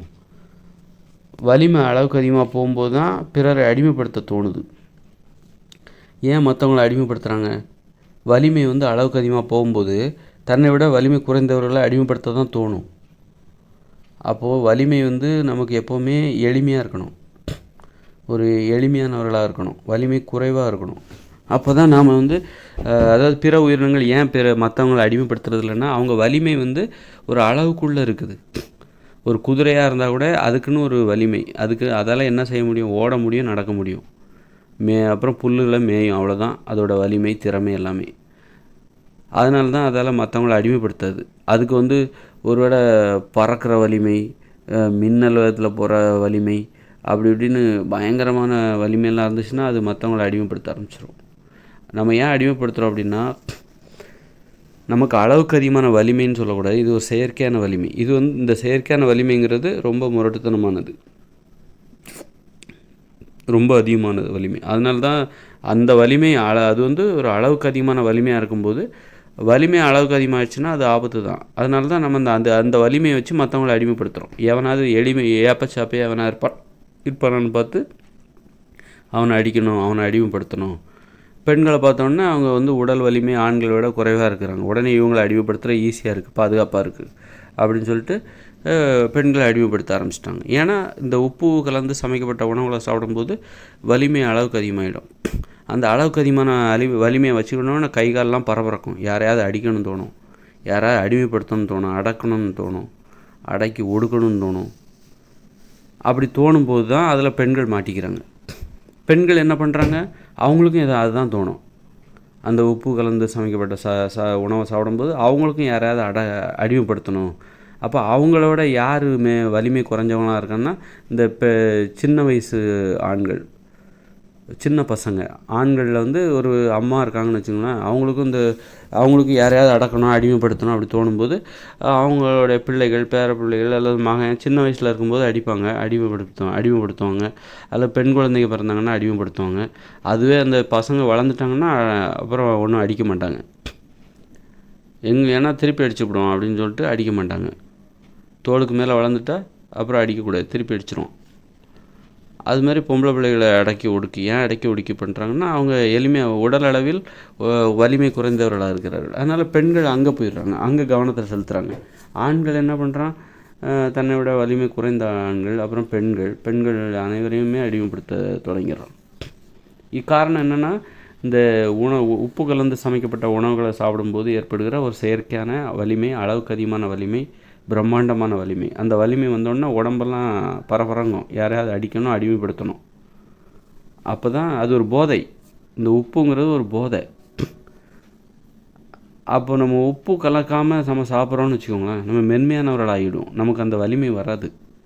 நீங்கள் வந்து பழங்கள், காய்கறிகளை சாப்பிடுங்க, உப்பு கலந்து நீங்கள் வந்து உப்பே சேர்க்காமல் நீங்கள் சாப்பிடுங்க, மென்மையானவர்களாக மாறிடுவீங்க. உங்களுக்கு யாருக்கும் அடிமைப்படுத்தணுன்னே தோணாது, யாரையும் அடிமைப்படுத்தணுன்னே தோணாது. அப்போ இயற்கையோடு இணைந்த மனித வாழ்க்கையில் உங்களுக்கு உப்பு கிடைக்காது. ஏன்னா வந்து இந்த இயந்திர அறிவுகள் செயலிழந்து போச்சு, மோட்டார் வாகனங்கள் கிடையாது, கடற்கரையில் பணங்கிற நடைமுறையே கிடையாது, வியாபாரம் விற்பனைங்கிற நடைமுறையே கிடையாது. கடற்கரையில் உப்பை உற்பத்தி செஞ்சு அதை உங்களுக்கு உலகத்தின் அனைத்து மக்களுக்கும் கொண்டு சேர்க்கிற அந்த நடைமுறையே இல்லாமல் போயிடும். மோட்டார் வாகனங்கள் கிடையாது. உங்களை யார் கொண்டு அதை விற்பாங்க, வியாபாரம் பண்ணுவாங்க உப்பை கொண்டு? எதை கொடுத்து அதை வாங்க போகிறாங்க? பணத்திற்கே மதிப்பு இல்லை. அப்படிங்கும்போது எதை கொடுத்து அந்த உப்பை வாங்க முடியும்? அந்த உப்புக்கு பதிலாக நீங்கள் வேறு என்ன அவங்களுக்கு கொடுப்பீங்க? மாம்பழத்தையா கொடுப்பீங்க? ஏன் மாம்பழத்தை உப்பை உற்பத்தி செய்கிற அவங்க அதே மாம்பழத்தை அவங்களால உற்பத்தி செய்ய முடியாதா? இல்லை தங்கத்தை கொடுப்பீங்களா? அந்த தங்கத்தை வாங்கிட்டு போய் அவங்க என்ன பண்ணுவாங்க? தங்கத்துக்கும் மதிப்பு கிடையாது. தங்கத்தை வாங்கிட்டு பணத்தை தான் கொடுக்கணும். பணம் தான் செயலிழந்து போச்சு. அப்போது தங்கத்துக்கும் மதிப்பு இல்லாமல் போயிடும். அப்போது உப்புங்கிறது 2040 பிறகு இந்த இயந்திர அறிவியல் உலகம் செயலிழந்த பிறகு, தற்போதுள்ள இயந்திர அறிவியல் உலகம் செயலிழந்த பிறகு உப்பு என்பது மக்களுக்கு கிடைக்காது. அதனால் உப்பு இல்லாதனால மக்கள் மென்மையானவர்களாக மாறிவிடுவார்கள். மக்களிடம் உள்ள செயற்கையான வலிமை இல்லாமல் போயிடும். செயற்கையான வலிமை கிடைப்பதற்கு வாய்ப்பு இல்லாமல் போயிடும். கிடைச்சா கூட அவங்களால யாரையும் அடிமைப்படுத்துகிற அந்த மனநிலை அவங்களுக்கு இல்லாமல் தான் போகும். ஏன்னா மனித நிலையில் முழுமையடைஞ்சிட்டாங்க. அவர்கள் மனித உயிர்களாக முழுமையடைந்து விட்டார்கள். மனம் எனும் நோயை அவர்கள் புரிந்து கொண்டு விட்டார்கள். மனம் எனும் நோய் என்ன பண்ணிச்சு அப்படின்னா, உடல் அளவில் மாற்றத்தை ஏற்படுத்தியது. குரங்குகளாக விலங்குகளாக வாழ்ந்து கொண்டிருந்தோம் நம் காடுகளில். மனம் எனும் நோய் ஏற்பட்டதால் நமது உடம்பில் மாற்றம் ஏற்படுது. நம்மளுடைய குணத்தில் மாற்றம் ஏற்படுது. நிமிர்ந்து நடக்க ஆரம்பிக்கிறோம். உடம்பில் உள்ள முடியெல்லாம் உதிர ஆரம்பிக்குது. புதிய தோற்றத்தை ஏற்படுத்தியது. மனம் எனும் நோய் தான் இன்றைக்கி மனித தோற்றமாக நாம் மாறுவதற்கு காரணம். ஒரு நோய் ஏற்படுத்திய மாற்றம் தான் நம்ம மனித உயிர்களாக, மனித தோற்றம். அதாவது குரங்குலேருந்து தான் நம்ம வந்தோங்கிற அந்த உண்மையை கண்டுபிடிக்கிறதே பெரிய கஷ்டமாக இருக்குது. அவ்வளோ ரகசியமாக, அந்த அளவுக்கு நம்ம வித்தியாசமான ஒரு உயிரினமாக மாறிட்டோம். அந்த மாற்றம், அந்த உடம்பில் ஏற்பட்ட அந்த மாற்றத்துக்கு அந்த மனம் எனும் நோய் தான் காரணம். ஒரு நோய், மனம் என்பது நோய் என்றால் ஒரு நோய் அந்த அளவுக்கு உருவத்தில் மாற்றத்தை ஏற்படுத்துமா? ஏற்படுத்தும் தான். ஒரு எந்த ஒரு நோய் வந்தாலும் அது உருவத்தில் மாற்றத்தை ஏற்படுத்தும். அந்த நோயால் பாதிக்கப்படும். என்னப்பா நோய் எதனால் வந்துச்சா? இது பாருங்கள், இது மனம் எனும் நோயால் ஒரு 1,00,000 வருஷம்தான் ஆயிருக்கும்னு நான் சொன்னேன். 1,00,000 வருஷத்துக்கு முன்னாடி தான் மனம் எனும் நோயால் நாம் பாதிக்கப்பட்டிருப்போம். 1,00,000 வருஷத்தில் தான் இந்த மாற்றம் ஏற்பட்டுச்சு. பல லட்சம் வருஷங்கள் இந்த பரிணாம வளர்ச்சிங்கிற பல லட்சம் வருஷம் நடந்திருக்கும்னு நான் நம்பலை. ஏன்னா நம்ம ஒரு நோயால் பாதிக்கப்பட்டிருக்கோம், நோயால் கஷ்டப்பட்டிருக்கோம், மனம் எனும் நோயால் கஷ்டப்பட்டிருக்கோம். அதனால் அந்த நோயோட பல லட்சம் வருஷங்கள்லாம் நம்ம கடந்து வந்திருக்க முடியாது. ஏன்னா நம்முடைய பரிணாம மாற்றத்துக்கு காரணம், மனித உயிர்களாக நாம் மாறுவதற்கு காரணம் மனம் எனும் நோய். மனம் என்பது ஒரு நோய் என்பதால் அந்த நோயை தாங்கிக்கிட்டு அவன் கஷ்டப்பட்டு வர்றதுக்கு பல லட்சம் வருஷங்கள்லாம் வர முடியாது. ஒரு நோயோட போகிற 1,00,000 வருஷம்தான். 1,00,000 வருஷத்துலேயே அந்த மாற்றம் வந்துடும். அந்த மாதிரி சரி, நான் ஆரம்பத்தில் சொன்ன விஷயத்துக்கு வரேன். இப்போது 800 கோடி மக்களுக்கும் விளைநிலங்கள் தேவைப்படுமா? போதுமானதாக இருக்கிறதா அப்படின்னா, இன்றைக்கி நிறைய சாலைகள்லாம் போட்டிருக்காங்கல்ல, 4 வழிச்சாலை, 2 வழிச்சாலை. இதெல்லாம் மோட்டார் வாகனங்களுக்காக போட்டது. இயற்கையோடு இணைந்த மனித வாழ்க்கையில் நடக்கவும் ஓடவும் தான் செய்வாங்க. அப்போ நடைபாதை தான் அங்கே தேவை. ஒரு 3 வழிப்பாதை, 4 வழிப்பாதை தேவைப்படலாம். நான் இப்போ ஒரு ஊரில் குடியிருப்பு பகுதியில் இருக்கிற ஒரு சாலை எப்படி இருக்கும் அப்படின்னா, ஒரு வழியில் ஆண்கள் வரணும், பெண்கள் வருவதற்கு ஒரு வழி நடந்து செல்வது தான். பெண்கள் நடந்துன்னா ஒத்தையாக நடந்து போக மாட்டாங்க. ஒரு 3 பேர் சேர்ந்து கூட நடந்து போகலாம். அவங்க தோழிகளோடு நடந்து போவாங்க. ஆண்களும் அவங்க நண்பர்களோடு நடந்து போவாங்க. அப்படி தானே? இப்போ சேர்ந்து நடந்து போவாங்க. 3 பேர் 4 பேர் ஒரு வழி பாதை என்பது ஒரு 4 பேர் நடந்து போகிற மாதிரி சேர்ந்து நடந்து போனால் அது எவ்வளோ அகலம் தேவைப்படுமோ அந்த மாதிரி ஒரு சுதந்திரமாக நடக்கிறதுக்கான ஒரு 4 பேர் நடந்து போகிறதுக்கான ஒரு அகலம் தேவை. 4 நண்பர்கள் ஒன்றா சேர்ந்து நடந்து போனாங்கன்னா எந்த அளவுக்கு ஒரு சாலை தேவைப்படுமோ அதுதான் ஒரு வழிப்பாதை. இப்போ ஆண்கள் செல்வதற்கும் வருவதற்கும் ஒரு வழிப்பாதை தேவைப்படும். அப்புறம் இன்னொன்றில் பெண்கள் செல்வதற்கும் வருவதற்கும் ஒரு பாதை, செல்வதற்கு ஒரு பாதை, வருவதற்கு ஒரு பாதை வைக்கலாம்.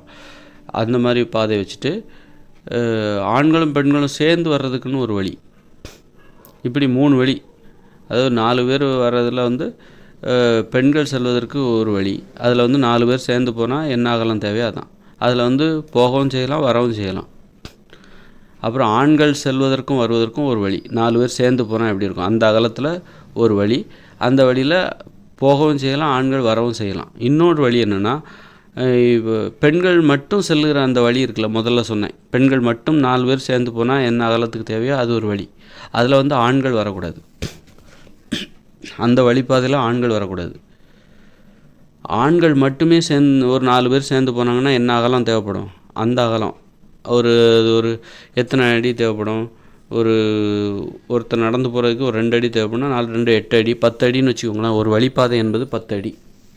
அப்போது ஒரு 10 அடி அகலமுடைய ஒரு வழிப்பாதையில் பெண்கள் மட்டும் போயிட்டு வருவாங்க. அதில் பெண்கள் மட்டும் தான் போயிட்டு வருவாங்க, அதில் ஆண்கள் வரக்கூடாது. அது மாதிரி இன்னொரு வழிப்பாதையில் ஒரு 10 அடி அகலம்னு வச்சுக்கோங்க, அந்த வழிப்பாதையில் ஆண்கள் மட்டும் போயிட்டு வருவாங்க. ஆனால் அந்த வழியில் பெண்கள் வரலாம், ஆனால் பெண்களுடைய வழியில் ஆண்கள் வரக்கூடாது. அதுமாரி ஆண்களும் பெண்களும் சேர்ந்து நடக்கிறதுக்குன்னு ஒரு பகுதி இருக்குது, அது ஒரு 10 அடி அகலம்னு வச்சுக்கோங்க. இப்படி 3 வழிப்பாதை கொண்டது தான் ஒரு தெருவில் உள்ள ஒரு சாலை அமைப்பு. அப்போ இதில் வந்து பெண்களோட வழியில் நம்ம குறுக்க போகக்கூடாது அப்படிங்கிற அந்த கருத்து இதில் வந்து வலியுறுத்தப்படுது. ஒரு விதிமுறையை ஞாபகப்படுத்திக்கிட்டே இருக்கணும், ஒரு கட்டுப்பாடை உணர்த்திக்கிட்டே இருக்கணும். நம்முடைய வாழ்கிற வாழ்க்கை முறை என்பது விதிமுறையை நமக்கு நினைவுபடுத்தி கொண்டே இருக்க வேண்டும். பெண்களுடைய வழியில் குறுக்க போகக்கூடாது, பெண்களின் சுதந்திரத்துக்கு ஆண்கள் தடையாக இருக்கக்கூடாது. இப்போ ஆண்களோட வழியில் மட்டும் பெண்கள் வரலாமான்னு கேட்கலாம். வரலாம். ஏன் வரலாம்? பெண்கள் வந்து ஆண்களுடைய பயணத்திற்கு பெண்களால் தடைகளை ஆண்கள் தன்னைத்தானே பாதுகாத்து கொள்வான். அதனால் அவன் வந்து பெண்களுக்கு வழிவிட்டு போவான், அல்லது பெண்களை வந்து எப்படி அனுசரித்து போகணும் அப்படிங்கிறது ஆண்களுக்கு தெரியும். அதே நேரத்தில் பெண்களுடைய வழியில் போய் ஆண்கள் போனான்னாக்கா அது பெண்களுக்கு வந்து இடையூறாக அது மாறும், அது பெரிய துன்பத்தை கொடுக்கும். அது அவங்க பெரியவங்க, பெண்கள் என்றால் பெரியவர்கள் என்று பொருள். இயற்கையோடு இணைந்த மனித வாழ்க்கையில் நான் சொல்கிறேன், இந்த உலகத்தில் அல்ல, இந்த உலகத்தில் ஆண்கள் தான் பெரியவர்கள். இயற்கையோடு இணைந்த மனித வாழ்க்கையில் பெண்கள் தான் பெரியவர்கள். ஆண்கள் வந்து பெண்களின் பார்வையில் குழந்தைகள் ஆண்கள். அதனால் பெரியவர்களுக்குன்னு ஒரு மதிப்பு இருக்குது. அதனால் பெண்கள் ஒரு சாலையில் போகிறாங்க வராங்க அப்படின்னா அது பெண்களுக்கு மட்டும்தான், அந்த வழியில் ஆண்கள் போகக்கூடாது. ஆண்கள் போகவும் கூடாது, வரவும் கூடாது. போனால் தண்டனை, அது ஒரு தவறு, தெரியாமல் செய்யலாம், தெரிஞ்சே இந்த தப்பை செஞ்சால் அதுக்கு ஒரு தண்டனை கடுமையாலாம் இருக்காது, மென்மையான தண்டனையாக தான் இருக்கும். முதல்ல அதெல்லாம் செய்யக்கூடாது. ஏன் செய்யக்கூடாதுன்னா, இந்த விதிமுறைகள்லாம் யாருக்குன்னா அவங்க நன்மைக்காக தானே. அவங்க மீறினா அது அவங்களுக்கு தான் கேடு. அதனால் அதை யாரும் செய்ய மாட்டாங்க. ஒரு அம்மாலாம் அப்படி தான் வளர்ப்பாங்க, குழந்தையாக வளர்க்கும் போதே நீ அந்த வழியில் போகக்கூடாது, இந்த வழியில் தான் போகணும் அப்படின்னு சொல்லிட்டு இந்த விதிமுறைகளை கூறி வளர்ப்பாங்க. அப்போது சமூகம், ஒரு ஊருங்கிறது சும்மா அது ஏதோ சந்தை கிடையாது, சும்மா ஏனதானு வளர்கிற ஒரு இடம் கிடையாது. அங்கே நிறைய விதிமுறைகள் இருக்குது. விவசாய நிலங்களுக்குள்ளே போனால், நான் விவசாய நிலம் வீட்டுக்கு பின்புறமாக ஒவ்வொரு வீடுகள்லாம் வரிசையாக இருக்கும். அப்படி வீட்டின் அதாவது கூட்டு குடும்பம்லாம் வரிசையாக இருக்கும். கூட்டு குடும்பத்திற்கு பின்னாடி வந்து விளைநிலம் இருக்கும். விளைநிலங்கள் ஒன்றின் பின் ஒன்றாக 2 ஏக்கர் விளைநிலம், அதன் பின் 2 ஏக்கர் விளைநிலம், அதன் பின் 2 ஏக்கர் விளைநிலம், அப்படி ஒரு கூட்டு குடும்பத்தின் பின்புறமாக அந்த கூட்டு குடும்பத்திற்கு தேவையான 32 ஏக்கரும் நீளமான வரிசையில் ஒன்றன் பின் ஒன்றாக இருக்கும். இப்படி ஒவ்வொரு கூட்டு குடும்பத்தின் பின்னாலும் விளைநிலங்கள், அந்த கூட்டு குடும்பத்திற்கு தேவையான விளைநிலம் இருக்கும். விளைநிலம் என்பது தனியாக ஒரு பகுதியில் செயல்படும், குடியிருப்பு பகுதி என்பது தனியாக ஒரு பகுதியில் செயல்படும். விளைநிலங்களுக்குள் நுழைந்து விட்டால் அது தொழில் செய்கிற பகுதி. அங்கே நுழைஞ்சிட்டா யாரும் யாரு கூடயும் பேசக்கூடாது. ஒவ்வொருத்தருக்கும் ஏன் தனித்தனியாக விளைநிலம் கொடுக்குறீங்க? ஏன் ஒரு கூட்டு குடும்பத்திற்கு அந்த 32 ஏக்கரையும் மொத்தமாக எல்லாருமே ஒன்றா சேர்ந்து உழைக்கலாமே அப்படின்னு நீங்கள் சொல்லலாம். ஏன் வந்து தனித்தனி விளைநிலங்கள் கொடுக்குறீங்க? தனித்தனி விளைநிலங்கள் கொடுத்தா தான் இப்போ ஒன்றா சேர்ந்து உழைக்கிறாங்கன்னு வச்சுங்களேன், அப்போ வந்து அந்த உணவுகளை எப்படி பங்கிட்டு கொள்வது, சண்டை வரும், அதனால் பிரச்சனை வரும். அப்புறம் வந்து அந்த ஒன்றா சேர்ந்து ஒரு தோட்டத்தில் ஒரு கூட்டு குடும்பத்தினர் உழைக்கிறாங்க அப்படிங்கும்போது அங்கே வந்து உற்பத்தி அதிகமாகும் போதோ அந்த உற்பத்திக்கு நான் தான் காரணம், நீ சோம்பேறியாக தான் இருந்த, நீ ஒரு வேலையுமே செய்யலை, நீ சும்மா ஊர் சுற்றிட்டு வந்த, நீ எந்த வேலையுமே செய்ய மாட்ட அப்படின்னு சொல்லுவாங்க.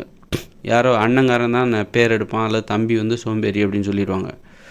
அப்போ இதெல்லாம் வந்து சோம்பேறி ஆக்கிவிடும், உழைப்பதில் ஆர்வம் இல்லாத ஆக்கிவிடும், சண்டையை உருவாக்கிவிடும், குடும்ப உறவுகளில் பிளவுகளை ஏற்படுத்திவிடும். அதனால் தனித்தனியாக தான் உழைக்கணும். அப்புறம் இன்னொருத்தரை வேலை வாங்கக்கூடாது. தொழிலை பொறுத்தளவில் இன்னொருத்தரை வேலை வாங்கக்கூடாது. இது இயற்கை விதிமுறை. ஏன்னா தொழிலுங்கிறது அவங்கவுங்களுக்கு தேவையான உணவை நாம் உற்பத்தி செய்வதற்காக தான் நாம் தொழில் செய்கிறோம். தொழில் செய்வதற்கு காரணம் வந்து நான் எனது உணவை எனக்கு தேவையான உணவை உற்பத்தி செய்வதற்காக தான் நான் வந்து ஒருங்கிணைந்த வேளாண்மை எனும் உணவு உற்பத்தி செய்கிற தொழிலை செய்கிறேன். மற்றபடி நான் என் பொண்டாட்டிக்கு தேவையான உணவை உற்பத்தி செய்வதற்காகவோ என்னுடைய பிள்ளைகளுக்கு தேவையான உணவை உற்பத்தி செய்வதற்காக நான் அந்த தொழில் செய்யலை. இப்போ ஆடு மாடு மேயுது, இப்போ உணவை தேடி அலையுது. ஒரு காளை மாடு மேயுது அல்லது பசு மாடு மேயுது. அது வந்து இந்த எதுக்காக மேயுது? அது மேய்ஞ்சி அது தானே திங்குது. மேய்ஞ்சிட்டு போய் பிள்ளைகளுக்கு கொண்டு கொடுக்குதா? அதாவது ஒரு பறவைகள் கொடுக்கும். அது குறிப்பிட்ட வயசு வரைக்கும் தான். பறந்துருச்சுன்னா எந்த பறவையும் வந்து மற்றவங்களுக்காக உணவை தேடி கொண்டு கொடுக்காது. அவங்கவுங்க உணவை தேடிக்கோங்க.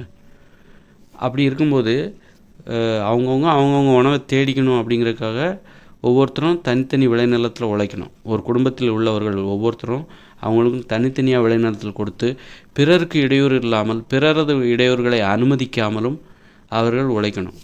அப்போ அந்த உறவுமுறை பாதுகாக்கப்படும். அந்த குடும்பத்தில் எக்காரணம் கொண்டும் சண்டைகள் வராது, பிரிவுகள் ஏற்படாது. நம்ம ஒன்றா ஒரு தோட்டத்தை 32 ஏக்கரில் ஒரு தோட்டத்தை ஒரு கூட்டு குடும்பத்தில் 16 பேர் இருக்காங்க, நீங்கள் ஒன்றா சேர்ந்து உழைங்கப்பா, கஷ்டப்படுங்க அப்படிங்கும்போது என்ன ஆகும் அப்படின்னா அங்கே வந்து பிரச்சனை வரும். அவன் தான் நல்லா உழைக்கிறான், நீ நல்லாவே உழைக்க மாட்டே அப்படிங்கிற மாதிரி வரும். நீ தோட்டத்தில் போய் நீ அந்த வேலையை செஞ்சுட்டு வந்துரு, எனக்கு கொஞ்சம் ரெஸ்ட் எடுக்கணும் போல் தோணுது அப்படின்னு சொல்லிட்டு போகும்போது எப்போ பார்த்தாலும் நான் தான் போகணுமா? ஏன் அக்காவை அனுப்பக்கூடாதா வேலைக்கு? ஏன் பொம்பளைன்னா வேலைக்கே போகக்கூடாதா? நான் மட்டும்தான் வேலைக்கு போகணுமா?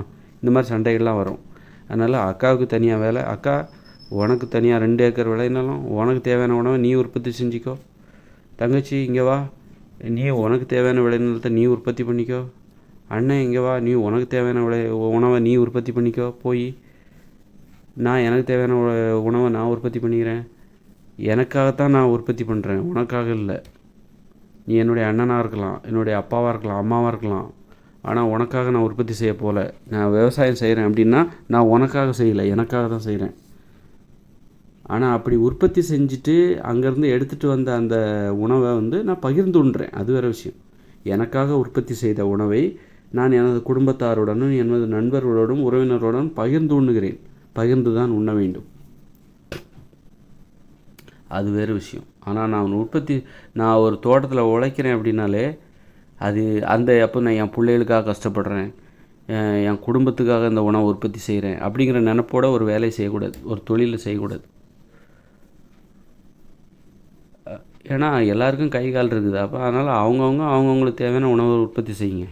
அதுக்கு நம்ம தனியாக அப்போ அதில் ஒரு சுயமரியாதை இருக்குது. யாருக்காகவும் நீ உழைக்க தேவையில்லை. உனக்கு என்ன உணவு தேவைன்னு உனக்கு தான் தெரியும். உங்கள் அண்ணனுக்கோ அம்மாவுக்கோ என்ன உணவு தேவைன்னு அவங்களுக்கு தெரியும். அது போய் நீ வந்து அப்போ உனக்கு தேவையான உணவை நீ உற்பத்தி செய், அம்மாவுக்கு தேவையான உணவை அவங்க உற்பத்தி செய்வாங்க. அப்படி உற்பத்தி செய்து எடுத்து வருகிற உணவை நீ குடும்பமாக உட்காந்து பகிர்ந்து உண்ணு. ஆக தொழில் மூலமாக எந்தவித உறவுமுறையில் எந்தவித பிரிவு வந்துடக்கூடாது. தொழில் செய்கிற இடத்துக்கு போயிட்டாலே ஒருத்தர் பேசக்கூடாது, ஒருத்தர் பார்க்குறதே தவிர்க்கணும், பகிர்ந்து உண்ணக்கூடாது தொழில் செய்கிற இடத்துக்கு போயிடுச்சுன்னா. ஏன்னா தொழில் என்பது அங்கே உறவுமுறையே கிடையாது. நீங்கள் தொழில்னு வந்துச்சுன்னு வச்சுக்கோங்களேன், அங்கே தொழில் செய்கிற இடத்துக்கு போங்க, நீ ஒரு நிறுவனமாக இருக்கட்டும், தொழில் அங்கே பார்த்தீங்கன்னா உறவுமுறையே கிடையாது. அங்கெல்லாம் மேடம் சார் தான். அங்கே அன்பு பாசத்துக்கு இடமே கிடையாது, காதல் நட்பு அதுக்கெலாம் இடமே கிடையாது. அப்படி இருப்பதாக நீங்கள் நினச்சிங்கன்னா நீங்கள் குழப்பத்தில் இருக்கீங்க அப்படின்னு அர்த்தம், நீங்கள் தெளிவாக இல்லைன்னு அர்த்தம். அங்கே போயிட்டு யாரையும் அண்ணன் அப்படின்னு யாரையும் கூப்பிடக்கூடாது. அது மாதிரி தான் இயற்கையோடு இணைந்த மனித வாழ்க்கையில் தொழில் நடைபெறுகிற இடம் வந்து தனியாக இருக்கும். அப்படி இருக்கும்போது அந்த இடத்துக்குள்ளே போயிட்டாக்கா அது வந்து எங்கே இருக்குன்னா குடியிருப்புக்கு பின்பகுதி, ஒவ்வொருத்தரோட வீட்டுக்கு பின்னாடியும், அதாவது ஒவ்வொருத்தருடைய கூட்டு குடும்பத்துக்கு பின்னாடியும் அந்த கூட்டு குடும்பத்திற்கு தேவையான 32 ஏக்கர் விளைநிலம் 2 ஏக்கர் விளைநிலமாக ஒன்றன் பின் ஒன்றாக வரிசையாக பின்னோக்கி நீண்டு கொண்டு போகும். அப்போது இப்படி ஒவ்வொரு கூட்டு குடும்பத்தின் பின்னாலும் ஒவ்வொரு கூட்டு குடும்பமும் வரிசையாக இருக்கும். அதோட பின்புறம் வந்து கொல்லைப்புறம்னு சொல்லுவாங்க. பின்புறம் வந்து தோட்டம், விவசாய நிலங்கள், அது தனியாக இருக்கும். ஒரு ஊருக்கு ஒரு தெருவுக்கு தேவையான விளைநிலம் ஃபுல்லாக தனியாக இருக்கும். அது நான் வரைபடத்தில் உங்களுக்கு தெளிவாக விளக்கி காட்டுறேன். நான் சொல்லும் போதே கொஞ்சம் புரிஞ்சிருக்கும். வரைபடத்தில் உங்களுக்கு விலைக்கு காட்டுறேன்னு ஒரு புத்தகம் வெளியிடுறேன், அப்போ பார்த்துக்கலாம். அப்படி விளைநிலங்கள் தனியாக இருக்கும். தொழில் செய்கிற பகுதி தான் அந்த விளைநிலம், விவசாய நிலம். அந்த பகுதிக்குள்ளே போயிட்டுனா யாரும் யாரோடையும் பேசக்கூடாது. அப்படி ஏதாவது பேச வேண்டிய அவசியம் இருந்ததுன்னா சைகையில் தெரிவிக்கணும். யாரையும் பார்க்கக்கூடாது, பகிர்ந்து உண்ணக்கூடாது. முதல்ல அந்த இடத்துல பகிர்ந்து உண்ணக்கூடாது. இன்னொன்று விளைநிலத்துக்கு போயிட்டாலே நீங்கள் எதையும் சாப்பிடக்கூடாது. தண்ணீர் குடிக்கலாம், திரவ உணவுகளை சாப்பிடலாம், திட உணவுகளை சாப்பிடக்கூடாது. ஏன்னா வேலை செய்யும்போது நமக்கு தாகம் எடுக்கும். ஏன் சாப்பிடக்கூடாது அப்படின்னா, கடமை செய் அப்புறமா பலனை அனுபவி. நீ வேலை செய்கிற இடம் கடமை செய்கிற இடம். 3 மணி நேரம் தான் நீ தினமும் வேலை செய்கிற விவசாய நிலத்தில். 6 மணி நேரம் 7 மணி நேரம்லாம் வேலை செய்ய போகிறதில்ல. காலையில் 7 மணிக்கு போறியா, 10 மணிக்கு வீட்டுக்கு வந்துடணும். அதுக்கப்புறம் அங்கே போகக்கூடாது. ஏன்னா மத்தியானம் அனுமதி கேட்டு 1 மணி நேரம் போயிட்டு வரலாம். ஏன்னா அங்கே இருக்க ஆடு மாடுகளுக்கு தண்ணீர்லாம் வைக்க வேண்டியிருக்கும். ஒவ்வொருத்தரும் ஒவ்வொரு மாடு, ஆடு, ஒரு ஆடு அவ்வளோதான் வளர்ப்பாங்க. நமக்கு இயற்கை உரம் கிடச்சிரும். ஒவ்வொருத்தருக்கும் தேவையான இயற்கை உரம் அவங்கவுங்க வளர்க்குற கால்நடை, ஆடு மாடு கோழி அதுலேருந்து கிடைக்கிற உரத்தை வச்சு அவங்கவுங்க விளைநிலத்துக்கு 1 ஏக்கர் விளைநிலத்தில் காய்கறியெல்லாம் விளைவிப்பாங்கள்ல, அதில் அவங்க போட்டுப்பாங்க. இப்படி அந்த தொழில் செய்கிற இடமான அந்த விவசாய நிலத்துக்கு உள்ள பகுதிக்கு போயிட்டாலே அங்கே யாரையும் ஒருத்தர் தொடக்கூடாது. முக்கியமாக பெண்களுடைய விளைநிலம் தனியாக இருக்கும், முன்புறமாக இருக்கும். அதற்கு வரிசையாக இருக்கும், முன்புறமாக இருக்கும். அதற்கு பின்னாடி ஆண்களுடைய விளைநிலம். ஒரு குடும்பத்திலே கூட ஒரு குடும்பத்தில் உள்ள பெண்களுக்கான விளைநிலம் முதல்ல இருக்கும். அதற்கு பின்புறம் ஆண்களுக்கான, அந்த கூட்டு குடும்பத்தில் உள்ள ஆண்களுக்கான விளைநிலம் அதுக்கு பின்னாடி இருக்கும். பெண்களுடைய விளைநிலத்திற்குள்ளே ஆண்கள் போகக்கூடாது. ஒருத்தரோட விளைநிலத்திற்குள்ளே இன்னொருத்தர் போகக்கூடாது. இல்லை போய் பார்க்கணும் எப்படி இருக்குது, எப்படி தான் இருக்குதுன்னு அதற்கு ஒரு நாளை ஒதுக்கிடலாம். இல்லை பெண்களுடைய விளைநிலம் எப்படி இருக்குது, அவங்க எப்படி விவசாயம் பண்ணுறாங்க பார்க்கணுன்னு ஒரு ஆசை இருக்கும். அதற்குன்னு ஒரு நாளை ஒதுக்கி உங்களுக்கு தெரிஞ்சவங்க வேண்டியவங்க அவங்க விளைநிலத்தை போய் சுற்றி பார்த்துருவாங்க. அது நேரத்தில் அங்கே போனால் பேசக்கூடாது, பகிர்ந்து உண்ணக்கூடாது, தொடக்கூடாது. காதல் இந்த மாதிரி கள்ள உறவு எதுவுமே இந்த விளைநிலத்துலலாம் வச்சுக்கக்கூடாது. அந்த மாதிரி ஒரு கட்டுப்பாடு நிறைந்த ஒரு பகுதி தான் தொழில் செய்கிற பகுதி. அங்கே பகிர்ந்து உண்ணக்கூடாது, பேசக்கூடாது. ஏதாவது வேறு வழி இல்லை, ஏதாவது அவசரமாக ஒரு விஷயத்த சொல்லி ஆகணும் அப்படின்னா அது சைகையில் சொல்லணும். அந்த மாதிரி கட்டுப்பாடு நிறைந்த ஒரு பகுதி அப்படின்னு நான் சொல்கிறேன். அப்போது நம்மக்கிட்ட 2040க்கு பிறகு 800 கோடி பேர் இந்த உலகத்தில் இருக்காங்களே, அவங்களுக்கு தேவையான விளைநிலம் இந்த உலகத்தில் இருக்குதா? 800 கோடி பேருக்கும் தலா ஒவ்வொருத்தருக்கும் 2 ஏக்கர்னா 1600 கோடி ஏக்கர் விளைநிலம் தேவைப்படுது. அது இருக்குதா அப்படின்னா அது இருக்குதான்னு எனக்கு சொல்ல தெரில. ஏன்னா அந்த கணக்கு எனக்கு தெரில. அது இன்னும் தெரிஞ்சவங்க இருப்பாங்க, அவங்க சொல்லுவாங்க. நிறைய இருக்குப்பா, அதெல்லாம் அதோட தாராளமாக இருக்குது அப்படின்னு கூட சொல்லலாம்.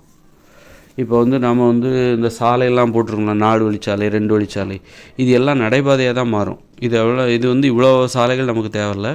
ஒரு ஊர்னால் நான் சொல்லிட்டேன் 3 வழிப்பாதை, 30 அடி அகலத்தில் ஒவ்வொரு தெருவுலேயும் ஒரு சாலை இருக்கும்.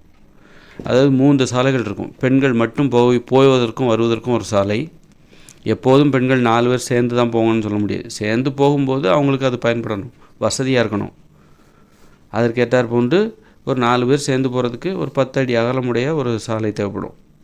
பெண்கள் மட்டும் போவதற்கும் வருவதற்கும் அந்த சாலை பயன்படும். அப்புறம் ஆண்கள் மட்டும் போவதற்கு வருவதற்கு இன்னொரு சாலை. அப்புறம் ஆண்களும் பெண்களும் சேர்ந்து போவதற்கு, இப்போ ஒரு காதலி கூட போகலாம், காதலனும் காதலியும் போகலாம், கணவனும் மனைவியும் போகலாம், அம்மாவும் மகனும் போகலாம், அப்பாவும் மகனும் போகலாம், தாத்தாவும் பேத்தியும் போகலாம், பாட்டியும் பேரனும் போகலாம், போய் வரலாம், நடந்து போகலாம். அதற்கு ஆணும் பெண்ணும் சேர்ந்து போகிறதுக்கு ஒரு சாலை. இது எல்லாத்தையும் பிரிக்கணும். ஒரு 2 அடி அகலமுடைய ஒரு இயற்கையான ஒரு செடிகளை வச்சு பிரிச்சிடணும். பிரித்து 3 சாலைகளையும் தனித்தனியாக காமிக்கணும். இப்போ ஆண்கள் மட்டுமே சென்று வருகிற சாலையில் பெண்கள் போகலாம். அதுமாதிரி ஆண்களும் பெண்களும் சேர்ந்து போகிற சாலையில் பெண்கள் வரலாம்.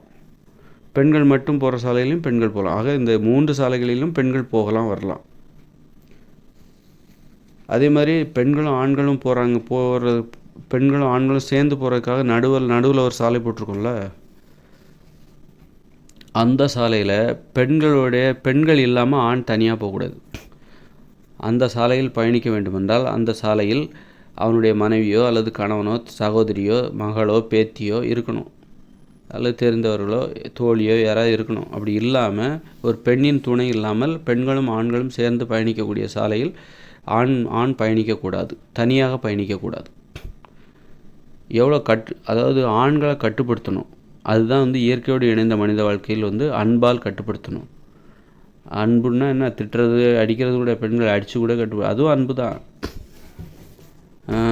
அப்படி கட்டுப்படுத்தணும். ஆண்களை அடக்கி ஒடுக்கினா அவனுக்கு, அதாவது அதை அவன் ஏற்றுக்கிறான், அதை விரும்புகிறான், அது தேவைப்படுது ஆண்களுக்கு. ஆண்கள் அப்போ தான் சுதந்திரமாக இருப்பாங்க. ஆண்களை கட்டுப்படுத்தணும் பெண்கள். இந்த விதிமுறைகள்லாம் அங்கே இருக்கிற நிறைய விதிமுறைகளை பற்றி நான் படிப்படியாக சொல்கிறேன்.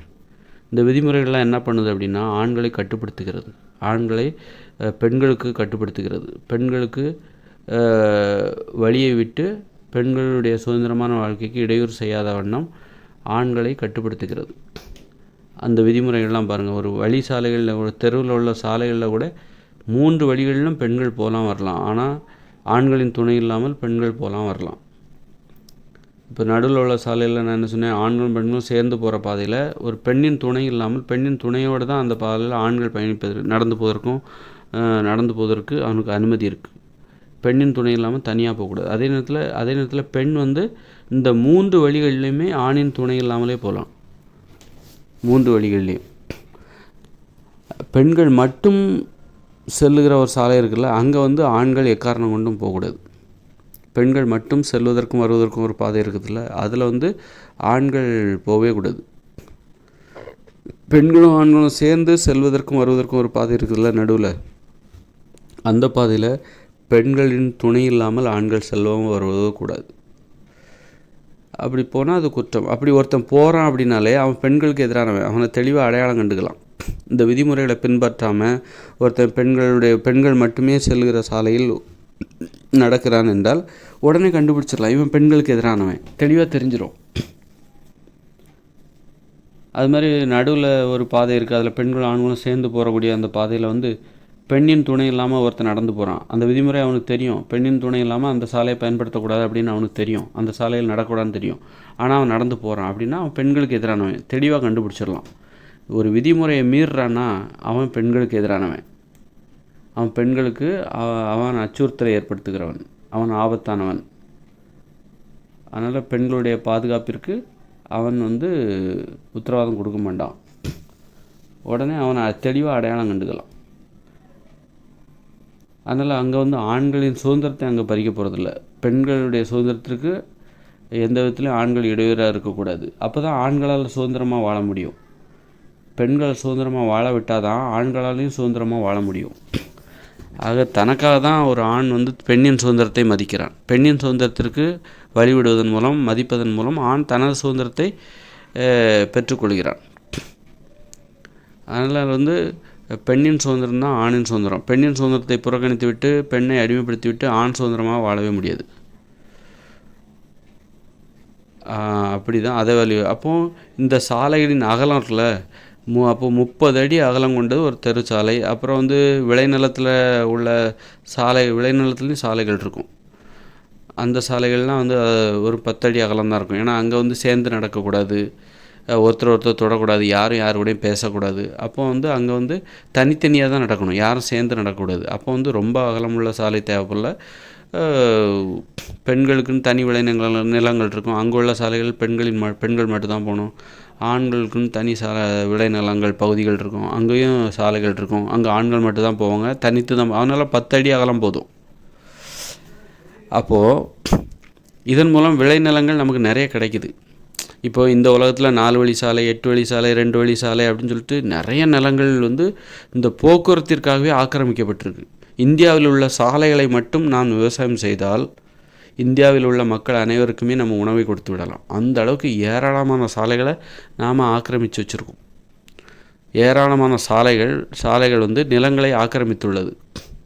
அது ஒரு தேவைக்காக தான், இந்த உலகத்துக்கு அது தேவை. ஏன்னா வண்டிகள் போகணும் வரணும், காரு, பஸ்ஸு, லாரி இதெல்லாம் போகணும் வரணும். அதுக்கு வந்து இந்த அளவுக்கு சாலை அகலமாக தேவைப்படுது. இப்படி ஒரு தேவை வந்து இயற்கையோடு இணைந்த மனித வாழ்க்கையில் இல்லை. அங்கே வந்து அங்கேயும் தேவைப்படுது.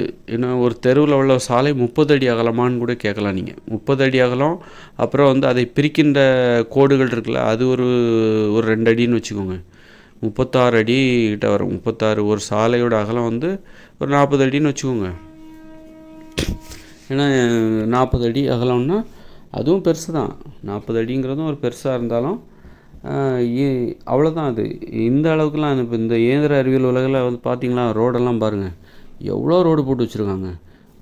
எங்கே போனாலும் ஊர், கிராமம்னா, சிறுநகரம், பெருநகரம், இந்தியா முழுவதும், உலகம் முழுவதும் ரோடாக போட்டு வச்சுருக்காங்க. இதிலெல்லாம் இந்த ரோடுகளில் விவசாயம் பண்ணாலே நம்ம இந்த உலகத்தில் உள்ள மக்கள் அனைவருக்கும் உணவு கொடுத்துடலாம். அந்த அளவுக்கு இந்த சாலைகள் வந்து சாலைகள் வந்து சாலைகள் வந்து நிலத்தை ஆக்கிரமித்திருக்கு.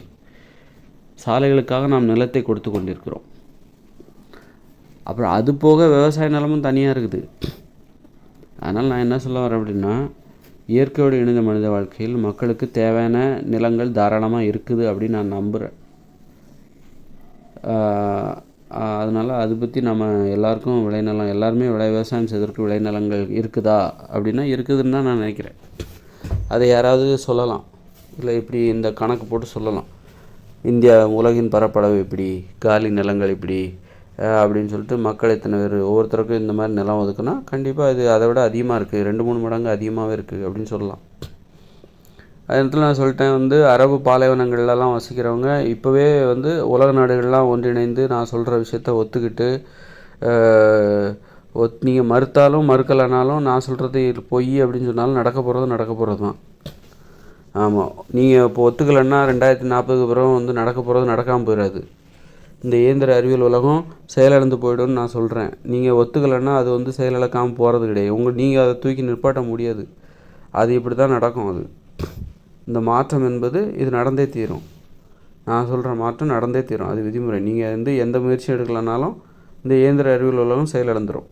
நீங்கள் அதை எக்காரணம் கொண்டு தலையில் நின்று முட்டு கொடுத்து அதை எல்லோரும் பிடிச்சி வாங்க கீழே விழுந்துற போது எல்லோரும் வாங்க ஒரு கைப்பிடிங்க அப்படின்னு சொல்லிட்டு தூக்கி நிறுத்தினாலும் அது வந்து செயலிழக்க போகிறது நிச்சயம்தான். அதை மாற்ற முடியாது. அதுக்குள்ளே நாம் என்ன செய்யணும், நாம் வந்து எதிர்கால உலகை உருவாக்குவதற்காக நாம் என்ன செய்யணும், ரொம்பலாம் அது ஒன்றுமே கிடையாது. நான் ஏற்படுத்துகிற உலகம் வந்து ஒரு திட்டமிடல். இப்படி அந்த கட்டிடம் இருக்க வேண்டும். கட்டிடம் வந்து இப்படி இருக்கணும். மக்கள் வாழிடம், விவசாய நிலங்கள் இப்படி இருக்கணும், ஒன்றன் பின் ஒன்றாக இப்படி இருக்கணும். இங்கே வந்து விளையாட்டு இப்படியெல்லாம் இருக்கணும். இந்த அமைப்பு வந்து இதை உருவாக்கணும்ல, இதை வந்து நடைமுறைப்படுத்தணும், உலகம் முழுவதும் ஏற்படுத்தணும்ல. அதுதான் இங்கே தேவை. ரொம்ப ஈஸியாக ஏற்படுத்திடலாம். ரொம்ப முன்கூட்டியே அதை நம்ம வந்து நிறைய பரிசோதனை செய்து அந்த பரிசோதனை மூலம் வந்து அதை வந்து செஞ்சு, நான் 2 ஏக்கர் நிலன்றேன், அது வந்து இன்னும் அதிகமாக கூட தேவைப்படலாம், அல்லது குறைவாக 2 ஏக்கர் நிலம்லாம் ஒவ்வொருத்தருக்கும் கொடுக்க வேண்டிய தேவையில்லை, இன்னும் கம்மியாகவே கொடுக்கலாம் அப்படின்னு தோணலாம். அப்படி அதை வந்து பரிசோதனை செஞ்சு ஆய்வு செஞ்சு அனுபவபூர்வமாக அதன் தேவையை வந்து நம்ம வந்து சரியாக தீர்மானித்து கொடுக்கணும்.